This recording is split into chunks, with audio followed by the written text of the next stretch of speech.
Have you ever been in a room, at a party or maybe a work thing, and you meet someone who doesn't fit that sort of perfect magazine cover look, Yeah, but they just have this this gravitational pull, this charm that you can't quite put your finger on? absolutely. It's that moment where aesthetics just kind of dissolve Hmm. and something else takes over. We talk so much about visual attraction, but our own experiences and a lot of data actually show that what really keeps us connected long term isn't how someone looks. It's how they think. It's exactly how they think. Right. And that's what we're diving into today, this whole idea of the attractive brain, this pull towards someone's intelligence, their curiosity, that emotional depth. It's sometimes called sapioexual appeal, but the label isn't what's important. It's the psychology underneath. Mm. What's really critical to get is that when people look for a real partner, intelligence and mental agility, they almost always rank higher than just physical looks. But why is that?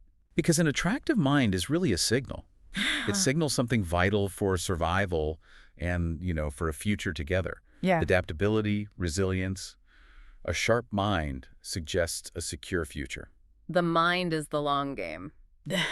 Okay, so that's our mission for this deep dive. We're going to unpack 7 psychology-backed signs that you might already have this attractive brain, even if you've never really thought of them as, magnetic qualities before. Great. Let's do it. So let's start with what feels like the foundation, this connection between curiosity and a kind of intellectual humility. Right. And sign number 1 is the bedrock here. You were deeply curious. But we need to be really clear about what that means. It's not about being a trivia champion. Exactly. It's not about having all the answers. It's about the quality of your questions. The attractive brain doesn't just skim the surface. It asks the why and the how. So, for instance, if someone tells you what they do for a living, you don't just nod. You might ask something like, what was the initial spark that got you into that? Or, what's the one thing people in your field are getting completely wrong right now? You're looking for the story behind the facts, the hidden structure. And the effect of doing that is, well, it's huge. You make the other person feel fascinating because you're genuinely fascinated by them. And that kind of focused attention is so rare in our distracted world. It just elevates a conversation instantly. But, okay, how do you tell the difference between that genuine interest and someone who's just, showing off how much they know? Intellectual peacocking. That's a great question. And it leads us perfectly to the second sign, which is so counterintuitive. The attractive brain has no problem admitting when it doesn't know something. I don't know. I don't know. Or, that's a bit outside my expertise, tell me more. It's actually a huge sign of strength. That feels so wrong on the surface, though. We're always taught to project confidence, certainty. Why is admitting ignorance a good thing here? Because it shows two things. First, intellectual humility. It tells the other person you don't have a fragile ego. And second, it signals a growth mindset. When you say, I don't know, you're really saying, I'm willing to learn. Ah, okay. So you're signaling that growth matters more to you than being right in that one moment. Precisely. You create this space for honesty, for real connection. People want to grow alongside someone who is authentic, not someone who's performing all the time. That vulnerability builds massive trust. It makes you feel safe to be around. It does. A rigid mind feels stagnant, but a dynamic mind is exciting. Which brings us to our second big theme, perspective and mental openness. Right, so these next signs are all about how you process the world.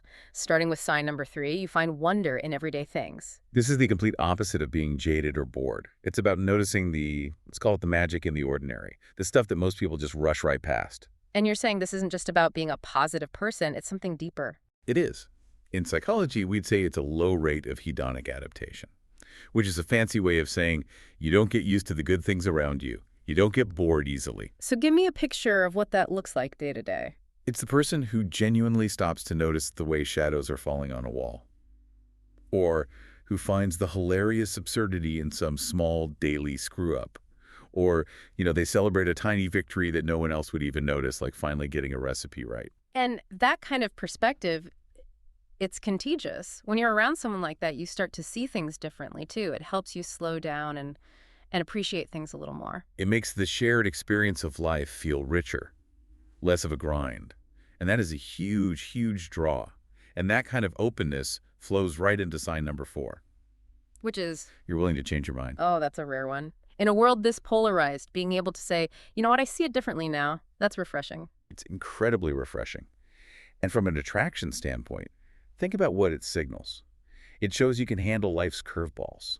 It demonstrates maturity, confidence, and that your ego isn't driving the ship. It means that growth and understanding are more important to you than just being right. Exactly. And that promises a future of partnership, not conflict. And this connects directly to the psychological engine that makes it all possible. Sign number 7, which we're pulling in here, cognitive flexibility. Cognitive flexibility. It's a core executive function. It's simply the mental ability to switch gears, to adapt your thinking, to see a situation from multiple angles. So it's not just about changing your mind on a big political issue, it's the little things too. It's mostly the little things. It's realizing there's more than one way to load the dishwasher or handle a tense conversation. It means you're not rigid, you're not judgmental. You can step outside your own perspective for a minute. Even if you don't agree, you can try to understand the logic of the other person's viewpoint. And that ability deepens trust like almost nothing else. Okay, so let's shift to our final theme.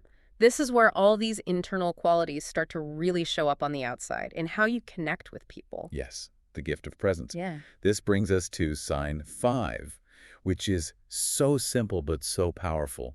You listen more than you speak. In a world that's just full of noise, someone who genuinely listens, they stand They out. stand out like a beacon. And the research here is crystal clear.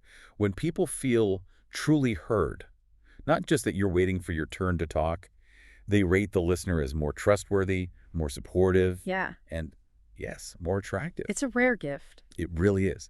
And active listening means you're remembering details, you're asking follow-up questions about something they said 10 minutes ago, you're giving them space to think. You're making them feel like they're the only person in the room. And that flows beautifully into our final point, sign 6, which is really the culmination of everything. You make conversations feel effortless. Oh, I know that feeling. We all do. Think about that moment of intellectual intimacy.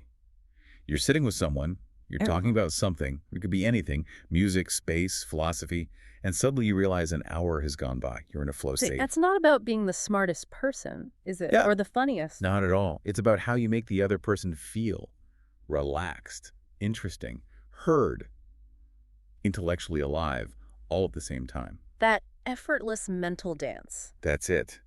That is one of the strongest predictors of long-term attraction. The energy you create makes people want to stay in that moment with you. So if we pull all of this together, the central lesson seems to be that real lasting attraction. It's just not about the surface. It's about depth, curiosity, flexibility. It's about the positive impact you have on how other people feel and think. Yeah. And if you're listening to this and you've ever felt kind of invisible in a world obsessed with looks, just remember, your brain is probably already doing several of these things. These are the qualities that build real connection, not just fleeting attention. Yeah. So here is the final thought for you to take with you. We've talked about these 7 signs: the curiosity, the humility, finding wonder, being flexible, and that deep listening presence. Which of these attractive qualities do you already see in yourself but maybe haven't valued? And which one quality are you ready to lean into, to cultivate more, to unlock your most magnetic self going forward?